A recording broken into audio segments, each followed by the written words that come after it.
இந்த வீடியோ உங்களுக்கு பிடிச்சிருந்ததுன்னா சப்ஸ்கிரைப் பண்ணுங்கள், பெல் ஐக்கான் ப்ரெஸ் பண்ணுங்கள்.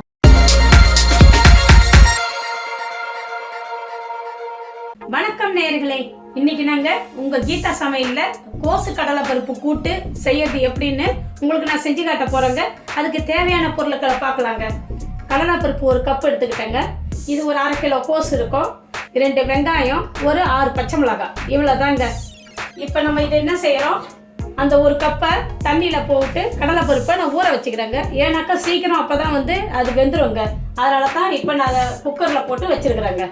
இப்போ இது 5 நிமிஷம் ஆயிடுச்சுங்க. இப்போ நம்ம இதில் என்ன செய்கிறோம்னாக்கா இந்த கோஸை இதில் போடுறோங்க.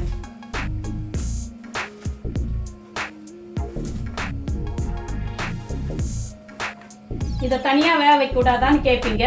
அப்படியும் செய்யலாங்க. ஆனால் இதில் போட்டால் ஒரே வேலையாக சட்டுன்னு முடியும். அதனால தாங்க இந்த குக்கரில் போடுறது. மற்றபடி தனியாகவும் செய்யலாம். இதை பருப்பெல்லாம் வெந்த பிறகு இந்த கோஸ் வேக்காடு ஆன பிறகு நம்ம கோஸ் அரிஞ்சு போட்டு அந்த நேரத்தெல்லாம் அப்படித்தாங்க. இப்போ குக்கர் வந்ததுனால நான் இதை சொல்கிறேன், இல்லைன்னா அப்படியும் செய்யலாங்க.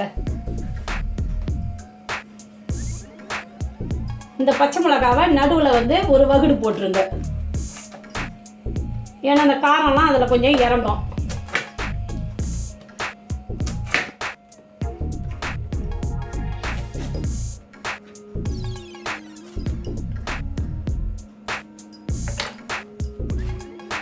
இப்போ இது கூடங்க நான் மஞ்சத்தூள் சொல்ல மறந்துட்டேன். கொஞ்சோண்டு ஒரு 1/2 சிட்டிக்கை ஒரு சிட்டிக்கை போட்டுக்கலாங்க, ஒன்றும் இல்லை. ஏன்னா அது போட்டால் நல்லாவே இருக்கும். கலர் நமக்கு கொஞ்சம் பார்க்கறதுக்கு பிரைட்டாக இருக்குங்க, நல்லாயிருக்கும். அதனால் இப்போ எல்லாத்தையும் போட்டாச்சு. கொஞ்சோண்டு நம்ம தண்ணி கொஞ்சம் ஊற்றிப்போங்க. ஊற்றக்குள்ளார கொஞ்சம் பார்த்து ஊற்றிக்குங்க. ஏன்னா எல்லா காயுமே தண்ணி விடுறது, அதனால் திட்டமாக ஊற்றிக்குங்க. இப்போ நம்ம இதை குக்கரில் வச்சு நம்ம இதை லாக் பண்ணிடுறோங்க. லாக் பண்ணிவிட்டு அடுப்பை பற்ற வச்சிடலாம். இது எப்படியும் ஒரு 10 நிமிஷம் கழிச்சு விசில் வரும். நம்ம அப்புறமேல் பார்க்கலாங்க.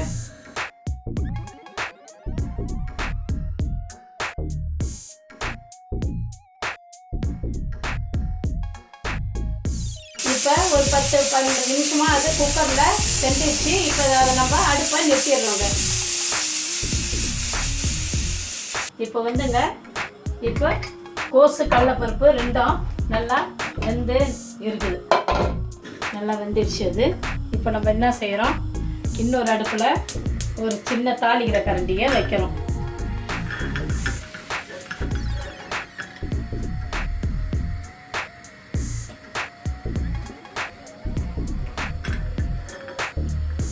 இதில் எண்ணெயை கொஞ்சம் ஊற்றுறோம்.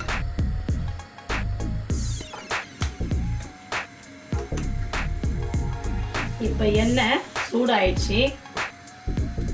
இப்போ நம்ம இதில் கடுகு சேர்க்குறோம்.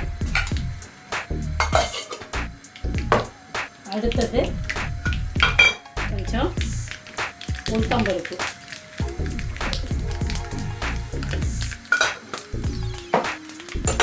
அதுக்கும் அடுத்தது சீரகம்,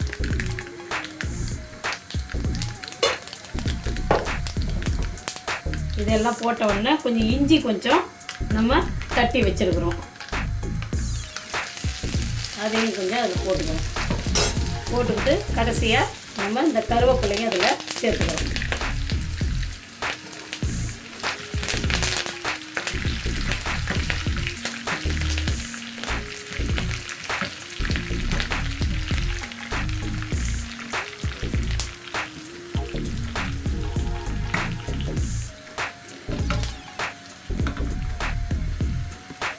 இப்போ இதெல்லாம் நல்லா வதங்கிடுச்சு. இப்போ நம்ம எடுத்து அதில் போட போகிறோம். அடுப்பு ஆஃப் பண்ணிவிட்டு அந்த ஏனத்தில் போட்ட போகிறோம்.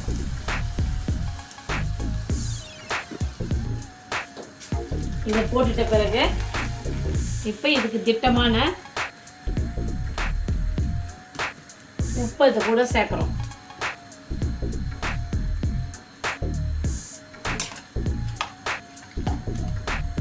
இப்போ எல்லாத்தையும் நம்ம கிளறி விடுறோம். இதில் தேங்காய் போடுறதுனாலும் போட்டுக்கலாம், தேங்காய் வேணானாலும் விட்டுடலாம். இப்போ நான் தேங்காய் போடலைங்க. இதில் தேங்காய் சேர்த்துக்கினாலும் சேர்த்துக்கலாம், இஷ்டம் இருக்கிறவங்க இப்போ விருப்பப்பட்டவங்க போட்டுக்கலாம்.